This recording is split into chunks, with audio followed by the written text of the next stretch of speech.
Hey everybody, let's talk about something called nuclear half-life here. So what does nuclear half-life mean? Well, this all involves and sort of ties into the previous lesson of different nuclei that are unstable that need to decay in order to become stable. So let's look at one that's unstable, an example here. So here we have what we call thorium-234. So remember, 234, all my numbers written in orange are the mass numbers here, and all the numbers written in teal here are the atomic numbers. So thorium has 90 protons, that's what makes it thorium, and 234 protons and neutrons together, and it's unstable. It will undergo beta decay. So a neutron in thorium will turn into a proton and an electron. The proton will stay in the nucleus and the electron will get spit out, if you remember. And here's that electron that's spit out. So if a neutron turns into a proton, the total number of neutrons and protons won't change. It's 234 here and it stays 234 here. But our atomic number will go up by 1 because now we have one more proton than we used to. And again, remember, you can follow sort of almost like a math equation. 90 equals 91 plus -1. And 234 equals 234 plus 0. So anyway, thorium will undergo this, and it will start to fall apart. And you will no longer have thorium when a thorium nucleus does this. You will now have Pa, which if you remember is our good buddy protactinium. And so thorium is turning into protactinium. It's as if your thorium is disappearing. So let's look at that a bit more closely. Let's say you got some thorium-234 and you've got 64 grams of it.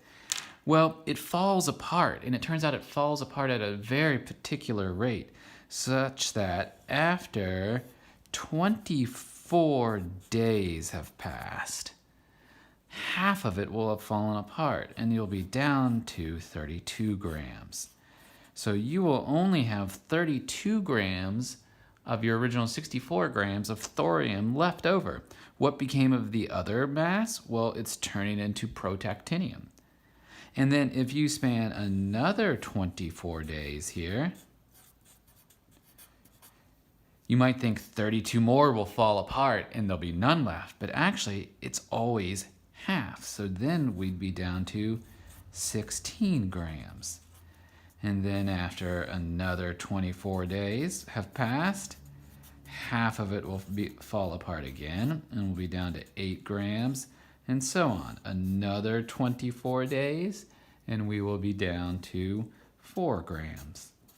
So it's not that a fixed amount of grams falls apart each period. It's that half of it falls apart, and that's where the term half-life comes from.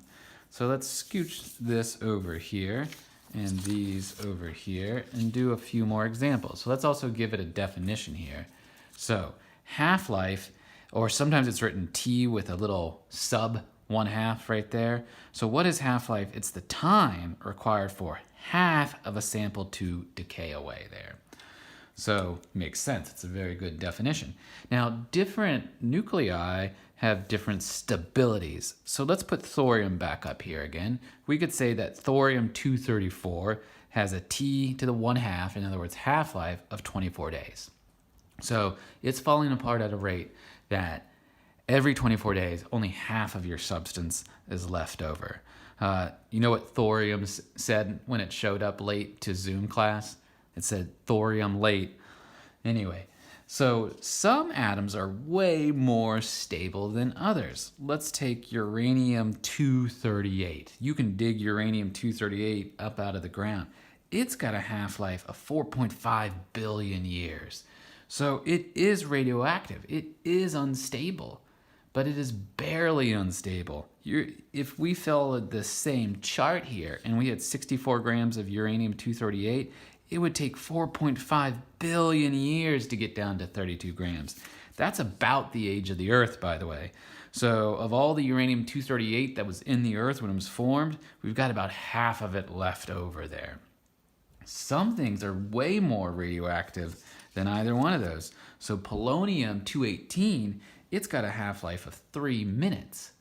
So if you ran from one class to another and the change of blocks at school, and it only took you 3 minutes to get to one class, if you had 64 grams of polonium-218 in your pocket, which would be dangerous, you would only have 32 grams of it left in the end there. Now, neither one of these disappears. We'll talk about these more in just a little bit. They're turning into other elements there.